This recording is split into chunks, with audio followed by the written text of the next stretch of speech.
Luna, I'm trying to film. No, you can't have any of my coffee. This is coffee, by the way. Not drinking Red Bull. First time in my life. Luna! So I'm trying something new today. A couple of new things. One being I'm filming to the side of my screen just because I want you to see my awesome tree, because we finally got a tree and it's real and I love it. Even though I'm not a huge fan of real trees, but I digress. Second thing we're trying new is natural hair. This is my natural hair. I straighten it every day of my life. This is what it looks like when I let it dry naturally. So yeah, we are rocking with it. It's like super tangly and kind of like gritty feeling because my hair is really thick and coarse and weird, but we're just gonna handle it today. This is what we're working with. So I tweeted out to you guys. No, I didn't. I Instagrammed. What am I? Luna, your butt. Thank you. I posted this picture on Instagram the other day, and it was also a Q&A thing. So I said, hey, leave comments and I will answer them in a Q&A video, and that's what we're doing today. It's a Christmas Q&A. So the first comment is from Neverland Girl 92. What should someone do who wants to start doing YouTube but doesn't know what their channel should be about? And how do you get over your weird feeling of vlogging in public? I'm definitely not the person to ask this question to. I've actually talked about this a couple of times in Community Unite panels that I've been on. I make all sorts of videos. I do Q&A videos, I do makeup videos, I do tutorials, I do reviews, I do hauls. I do every type of video. My channel is an eclectic mess. I don't have a specific set thing that I do, like gaming or home decor. I do all sorts of things, so my advice is just gonna be do a bunch of things and find what sticks, find out what you enjoy doing the most. Because ultimately, if you're doing something you don't enjoy, then what's the point of doing it? And I get over my weird fear of vlogging in public by simply not caring what people think. It can be strange, but I think more so it feels stranger on their end than it does my end, because I'm just doing what I do. I know that the end result is something enjoyable and great, and I'm gonna love to have those memories to look back on, especially on my vlogging channel. Shameless self-promo, the Daily Kayleigh, link down below. Try not to think about the other people around you and just vlog what you're doing for your memories and to look back on, and it feels good to do that. I don't know if I explained that well, sorry. The Corkboard Mind 81 asks, what is your all-time favorite Christmas special? Mine is the non-stop Rudolph the Red-Nosed Reindeer. Ironically enough, I have a video coming out in a few days all about creepy Christmas traditions and stuff like that, and I talk about Rudolph the Red-Nosed Reindeer. But my favorite all-time Christmas movie, it's not really a Christmas special, it's a Christmas movie, is National Lampoon's Christmas Vacation. It's one of those movies where, Luna, can you do that like in the other room? It's one of those movies that I can watch over and over and over and over. In fact, I think I've watched it every day since Thanksgiving, and it just doesn't get old. I love it. Did you get it stuck? Every once in a while she gets this bone stuck. Like she opens her mouth too wide and then she can't get it out. Is it? No, it's not stuck. You're fine. Okay. Ashley Hilton asks, do you have a favorite Christmas ornament? What is your favorite food dish during Christmas? I guess it would probably be the corn casserole that I make.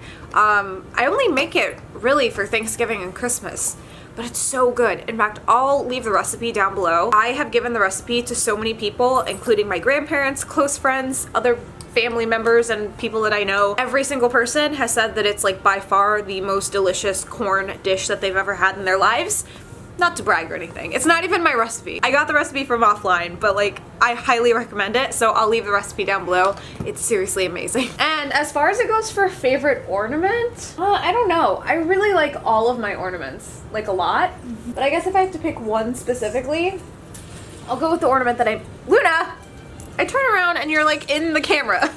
I made this one this year. Right before Thanksgiving, I had a Friendsgiving / craft party with my friends. As terrible as 2016 has been in so many ways, it's also been really great in the aspect that I made a lot of new girlfriends, and I've never been the type of person that can say I have a bunch of girlfriends, and now I feel like I can.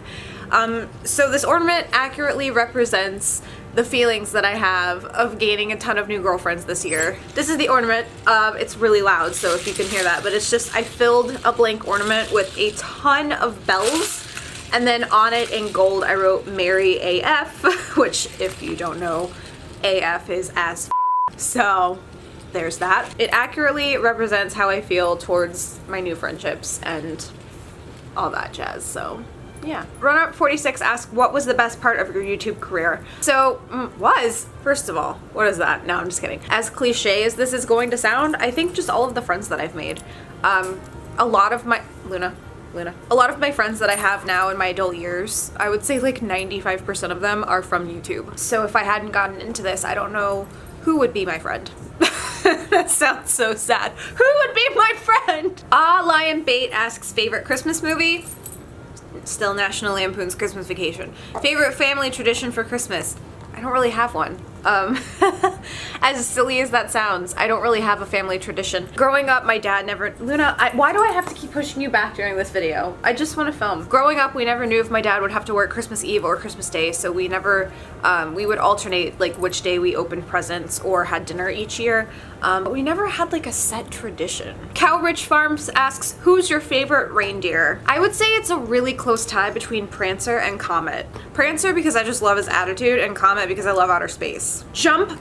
Jump Pogo asks, do you have a favorite Christmas metal cover song? What Christmas themed creation are you most proud of? In regards to the Christmas metal song, one of my favorite albums that I listen to every year is Taste of Christmas. I don't even know if this is gonna make sense to any of you guys because I don't think it's still around, but when I was in high school, there was a thing called Taste of Chaos Tour, but bands like The Used and My Chemical Romance and Avenged Sevenfold would go on this tour, and it was just so awesome. Rolly's calling, but I'm filming. I'm sorry, Rolly, I'll have to call you back. And it was a compilation album of a lot of bands that had toured on the Taste of Chaos tour, and one of my favorite songs by far on that album is The Used covering War Is Over. It's just such a good song. So I know it's not metal per se, but a lot of the songs on that album are metal, so check it out if you have the ability to do so. It's awesome. And I guess the Christmassy themed creation that I'm most proud of would probably be my Harry Potter Christmas wreath. I'm not sure if I showed you guys or not in a video on my daily channel,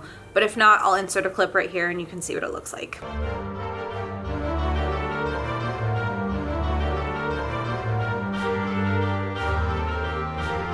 Luna Bear asks, who's a good girl?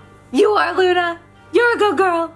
You're a good girl. Of course, like as soon as I asked the question on that, Luna left on my Instagram from her Instagram account. Shameless self-promo for Luna down below. She has her own Instagram account. She's a good girl. And she really is. Now she's laying on the couch just watching outside. E Fuentes 11 asks, when do you put your Christmas tree up?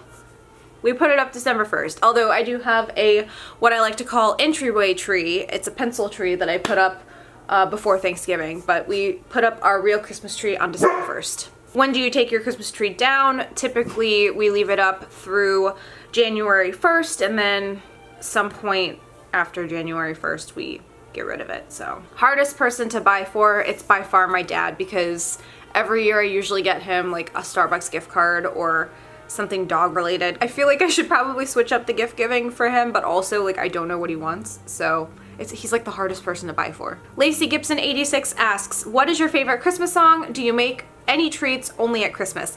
Yes, so as far as the treats go, I do make Buckeyes only during Christmas time, and I usually go crazy and I make like 200 Buckeyes. If you don't know what they are, they're little peanut butter balls that are dipped in chocolate, and they're so good. And the recipe that I have is like phenomenal, so I'll give them away as gifts to like coworkers and stuff, and they're awesome. And I only make them at Christmas time. Favorite Christmas song would probably be, actually, I'm just gonna show you because I recently came across a channel on Spotify. I'm only gonna play like a very quick snippet because obviously I don't want copyright, but this is the playlist on Spotify. It's called This Is the Christmas Tree. It's basically a lot of like folky, homey Christmas music, and that's kind of what I'm into. So this song specifically is Carol of the Bells, and it's by a band called The Last Bison from their album Sleigh Ride.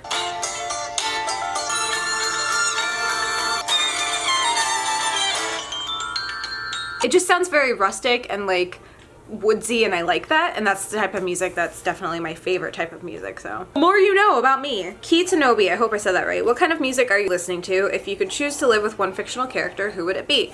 Well, I kind of just answered that. I definitely like folk, indie, woodsy, eclectic type music that's like weird and soft and awesome and really heartfelt and deep. But I also listen to YouTuber music, and I also listen to pop music, and I also listen to rock, and I listen to pretty much everything. So yeah, my taste is all over the place. If I could live with one fictional character, that's so hard. How dare you? I guess I would want to be around Hermione Granger, because I feel like I would learn a lot from her, and it would just be really interesting to hear of her tales with Ron and Harry. Kayam40 asks, by the time the viewers are watching this Q&A, where will you be? I'll be at work, most likely.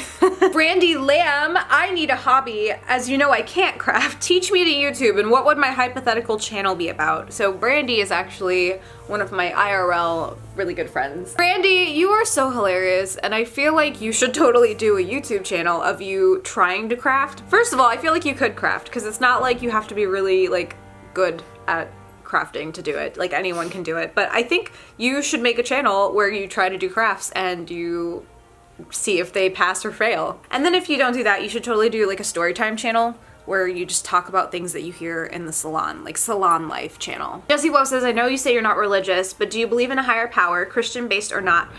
So I don't believe in a higher power that is Christian based or really any religious base whatsoever. I'm not a religious person. I wasn't raised as a religious person. I do believe that there could be something out there. I think it's something that we can't comprehend or understand because the universe is vast and wide. So as far as it stands, I believe in the higher power of the universe itself. I believe in what is tangible and scientifically proven, and yeah, who knows? I don't know if there's a higher power. No one knows, unfortunately. It's not information that is readily available within a book that was written by men.